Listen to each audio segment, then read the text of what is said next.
Complaint check చేశారు, అయినా కూడా ఏమీ దొరకలేదు. దొంగలు దొరకలేదు. అది మళ్ళీ అడుగుదామన్నంత లోపలనే ఇది జరిగింది. పోలీస్ స్టేషన్కి వెళ్ళి అది కనుక్కుందామన్న లోపలనే ఇది జరిగింది. మధ్యలో బోనాల పండుగ వచ్చినాయి కాబట్టి మేము కొద్దిగా వాళ్ళు రష్ ఉంటారు, బోనాలు అయినాక వెళ్ళి మాట్లాడదాం అనుకున్నాం. అంత లోపల ఇది ఉంటుంది. సీసీ కెమెరాలు ఉన్నాయా? సీసీ కెమెరాలు ఉన్నాయి, అన్ని పగలగొట్టిండు. DVR ఇది కూడా తీసుకెళ్తాం. DVR కూడా ఎత్తుకుపోయారు. ఈరోజు రాత్రి అనగా శుక్రవారం రాత్రి అర్ధరాత్రి అమ్మవారికి మెడలో ఉన్నటువంటి మంగళసూత్రము, పుస్తల తాడు మరియు నెక్లెస్ ఇటువంటి ఆభరణాలు అమ్మవారి మెడలో నుంచి దొంగతనం చేయడం అనేది జరిగింది.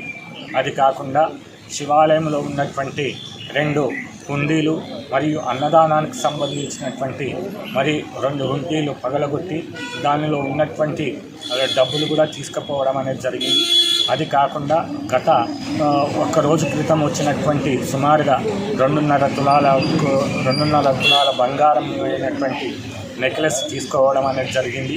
అది కాకుండా కౌంటర్లో ఉన్నటువంటి సుమారుగా ఒక 80,000 వరకు నగదు డబ్బులు కూడా తీసుకుపోవడం అనేది జరిగిందండి. దేవాలయంలో వెనుక భాగంలో ఉన్నటువంటి గోడను పగలగొట్టి మరియు దానిలో నుంచి వచ్చి దేవాలయంకు ఉన్నటువంటి గ్రిల్లు తాళాలు పగలగొట్టి డోర్లను కూడా పగలగొట్టి దానిలో ఉన్నటువంటి తలుపులు తీసి సొమ్ము దొంగతనం చేసుకోవడం అనేది జరిగిందండి.